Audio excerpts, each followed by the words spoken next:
Welcome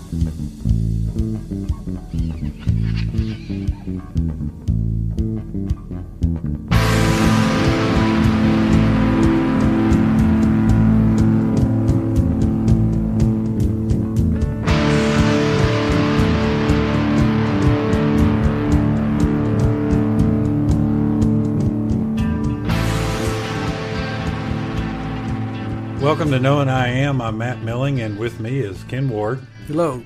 If you came to this podcast through the internet, I want to encourage you to go to our website, knowingiam.org, and click on the Start Here podcast located on the homepage so you may know what this is all about. If you're a listener working through the core lessons, then welcome back and let's get started. This is lesson number 1, giving God a chance to reveal himself to you. This is the very first lesson of the core lesson series. The goal of this lesson is to consider the validity of what we already believe, to consider how belief should be tested, and to consider some of the obstacles we may have making us resistant to grow in understanding. If you look at the note, it says definitions. We make decisions and act according to what we believe. We trust what we believe. And actually, that's the definition of faith. I come to realize that Hitchens or some atheists have a definition of faith that they only restrict to religious circles. Faith is blind faith in some type of God or deity. Basically, just want to point out on this point here is that we need to look at what we believe, because what we believe helps us interpret the world, helps us determine how we make decisions, how we live our lives, how we look at things. And we believe these beliefs and we trust them, which is what the word faith means, is to trust. That's why it's important for us to look at what we believe. Well, Matt, when you think about faith, and people do tend to think of faith as only something that has to do with a religion or some type of spiritual belief or a deity. But I would say even Christopher Hitchens has faith in the law. That's a higher power, right? Even if we claim to be atheists, we still believe that there is some power greater than ourselves, even if it's only the government, even the law that gives them the right to not believe in God. The religious freedom that we're guaranteed here, we have faith in that. Faith is not just restricted to deity. I have faith in you. Something you believe in and something that you trust and that you feel like is going to be there when you need it. People have faith in things that they may not even realize they have faith in. Well, I think that's the key, is that everybody has beliefs and everybody acts upon those beliefs, and everybody has faith in some kind of belief. Exactly. And no matter if it involves a God or not. To the next point, I want us to talk about absolute truth. I never thought that I would really have to think about this. To be honest with you, I've never really struggled with absolute truth myself. It's always made sense to me. But then I came to the realization in watching some Ravi Zachariah and John Lennox videos. Again, I refer to them a lot because I've been really getting into them lately, and we're going to have some that we're going to recommend for you to watch, not only on this lesson but other lessons. What I found out is that there is a wave that's spreading rather quickly of relativisms. In other words, truth is relative, and what they're saying is whatever a person believes, that's true for them. There's several ways to look at truth. I think it's important you have to make a decision whether or not there is such a thing as truth or not, because if there isn't absolute truth, then I can tell you right now why bother even doing any more of these lessons. So there's a statement in here. It's an example of one way to look at this, and so we'll take the statement that there is absolute truth. If that's true, then all's good. There is absolute truth. If that's false, then the statement there is no absolute truth, that would be true. And so if there is no absolute truth, if that were true, then it's false, because that is an absolute truth statement. And so the only one that holds water to be true is actually there is absolute truth. I was thinking about the relativism you were talking about. The thing is, okay, if you say that truth is whatever a person believes to be true, how far does that go? If I believe that it's okay for me to go across the street and break into my neighbor's house and take their television, is that okay because I believe it's okay? No, of course not. So it becomes absurd, really, if you think about that truth is what anybody believes, because a society can't function that way. The reason America is here is because a group of people have believed at least the same thing about something to be true, right? Society can't function if everybody has their own truth. One thing I wanted to talk about when it comes to this truth and relative truth is, and I keep thinking about Forrest Gump, where the girl's standing on the ledge after getting real high on cocaine. It makes me think about your stories about people that think they can fly. The reality is, a human, there can be exceptions, like if you have some type type of flying device strapped to you, or obviously if a bird was standing on a ledge and it jumped, it could fly.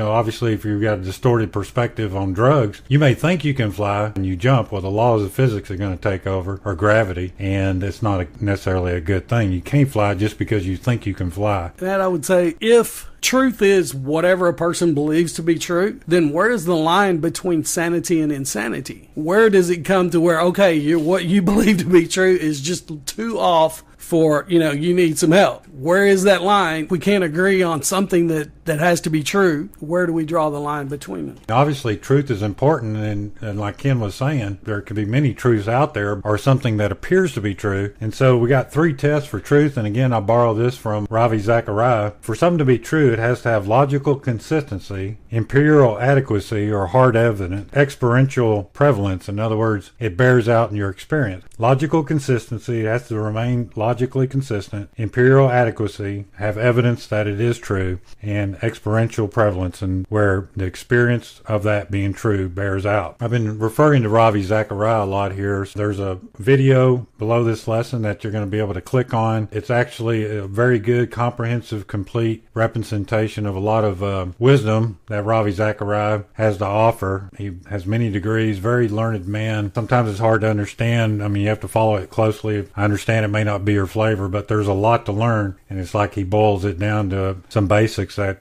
really you can take away, and it's very strong. Ravi Zachariah is, or RZIM, which is Ravi Zachariah in International Ministries, and he gets to speak in many countries before leaders of countries. He goes to universities and gives talks, and more importantly, he answers questions. And that's what this video is on YouTube. It's one where he answers a lot of questions, and it's very good there. In mathematics, when you're proving things, you find that it's always a lot easier to prove something false than it is to prove something true, because if it's true, it has to be true all the time. If it's false, it only has to be false once. Okay, you only need to find one example. As he was talking about the logical consistency, the empirical adequacy, and experiential. In other words, does it always come out true to you? Whatever it is that you believe in, is it always true? Not only is it just true to you, but is it true to others too? Right, yeah. The other people find this is true. Person needs to think about how they stand on truth, because as it turns out, there are a lot of people who don't believe there is absolute truth. The next thing we really have to take a look at is there a God? And why do I even need to consider if there is a God? It's fair to say at some point every rational thinking person has to ask themselves, what is this world all about? Or why am I here? How do we answer our questions of origin, meaning, morality, and destiny? But more importantly, that if God does exist and there is an afterlife, then don't we owe it to ourselves to really take a serious look at this and make sure that we're basing our decisions off the truth or fact. This is basically a person's worldview on their perspective on whether or not a God exists. Either he does exist and you got ramifications of that, or he doesn't exist and you got ramifications for that. One of the reasons why I wanted to make absolutely sure in my quest to figure out who God was is because if there is an afterlife and something happens after I die and there's something I got to do on this side, I wanted to make sure that I did it, because if there is such a thing as hell, then I wanted to see what I could do about that before it got to that point where I couldn't do anything about it. Well, Matt, to quote Rush, if you choose not to decide, you still have made a choice. Okay? A lot of people consider themselves agnostic. I've been agnostic. Agnostic just means you don't know one way or the other, right? So I've been there. I think we've all been there at some point. If you think about it, down through history, pretty much every civilization that you can find any information about, they have some type of a religion, some type of a God that they believed in. They knew that there was something else beyond here. They ranged from really weird to, there's all kinds of beliefs out there, but why? Why do people believe? We're talking people from the very beginning of people. I don't care what you believe, evolution, however you believe, you can't deny that people have always had a need for a God. It seems to me, based on the experience of other people down through history, there's some reason. There's something out there. You owe it to yourself to investigate, I would say. There is no question there are a lot of religions out there, and really the way I define religion is, for me, is man's attempt to try to achieve some type of self-righteousness or godliness. And honestly, I don't want nothing to do with religion. I don't want man's version. I want the real thing. And I think one reason that people through the ages have thought about afterlife and seek a God or deity is because maybe there is something out there that's pulling us toward it, or at least calling us to take a look at it. If you've already made some decisions, I don't know if you believe there is no God or you don't know if there's a God, which is actually a good place to be in. If you don't know, it's better than that you're inquisitive than just totally shut down. But maybe you even believe there is a God, but you're not sure what you believe. You have to start by looking at, asking some questions about what you believe. That's what I recommend. What answers are you sure are true? Did you base these questions on facts you verified, or you just believe what anyone says, whatever you hear? Have you considered the challenging arguments? And when you believe one thing, have you listened to someone else's side to see if they can actually present a better take? Bottom line, what you believe, does it actually work for you? Does it meet the qualifications of truth? When I started a new job recently,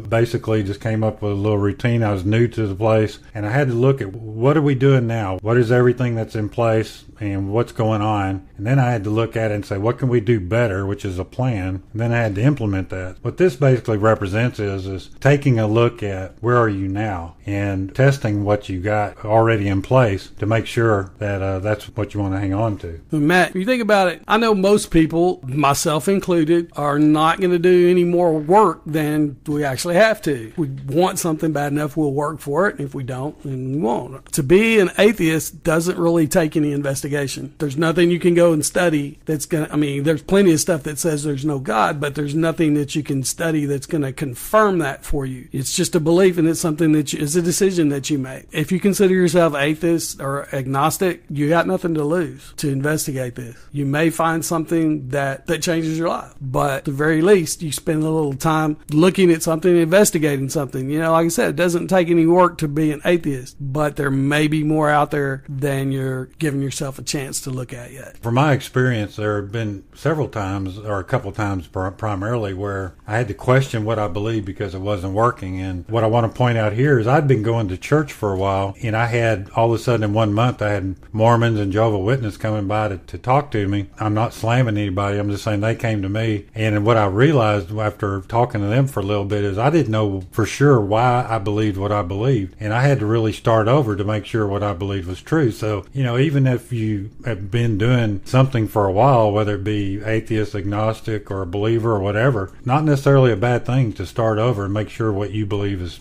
true. What we're recommending really is not that you throw anything away, put it off on the shelf, and as you go through these lessons, if you find something you can hang on to and say, yeah, this is true, go ahead and keep it, put it in place, and know that you can stand on that. Well, Matt, my granddaughter got in trouble the other day, and I asked her why she did what she did, and she said, I don't know. And I told her, if you don't know why you're doing something, probably not a good idea to do it. Now, she's 4. She probably didn't understand that, but I would say that to anybody, whether it's going to church or not. If you're an atheist and you don't know why, check it out. If you go to a church and you don't know why you go there, you don't know why they do what they do, investigate. If you don't know why you're doing it, maybe you need to figure it out. And next at the bottom of the lesson, there's 3 little points. And all this is about just kind of a mindset to think about is try to be teachable, decide to be teachable. And one reason why I got that on there is sometimes we're teachable because pain's a motivator. If we're really hurting or struggling in life, or really it could be emotional pain, whatever it is, sometimes that can drive us to look for answers. And if that's where you're at, you're probably more teachable. But if you're not there, struggling with a lot of pain,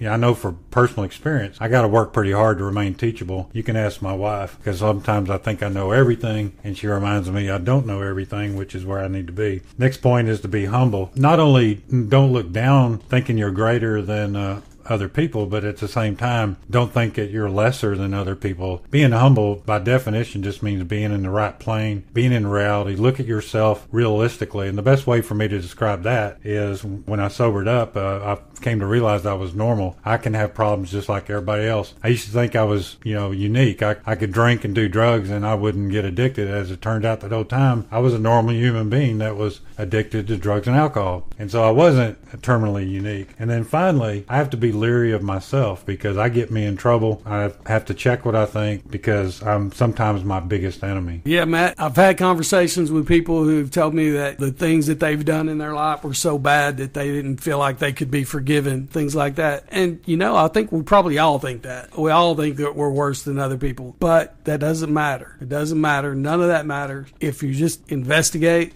don't fall victim to what is called contempt prior to investigation. Just check it out. That's all we're going to really say is you may find something that changes your life. To sum up about this lesson, basically it's just some things in preparation to begin, things to be aware of. Each one of these points, if you just kind of think about them and kind of figure out where you stand, and then time to move on to the next lesson, because probably the most important thing that we got to decide first is if there is a God, because if there is a God, that's going to really make a major decision on what direction you got to go in seeking the truth. So that's what the next lesson's about, entitled, Will the Real God Please Stand Up? And the thing I want to point out, we got a Bible verse in here, though, the first part of James 4:8. And it says, draw nigh to God, and he will draw nigh to you. My point there is, if there is a God and he wants to reveal himself, if you put forth an effort to seek him according to this Bible verse, and if it turns out this is the true God, then that God's going to reveal himself to you. So the onus is on God to reveal himself to you if you put forth an effort. So what I'm saying is if you want it, it could happen, and that's in the next lesson.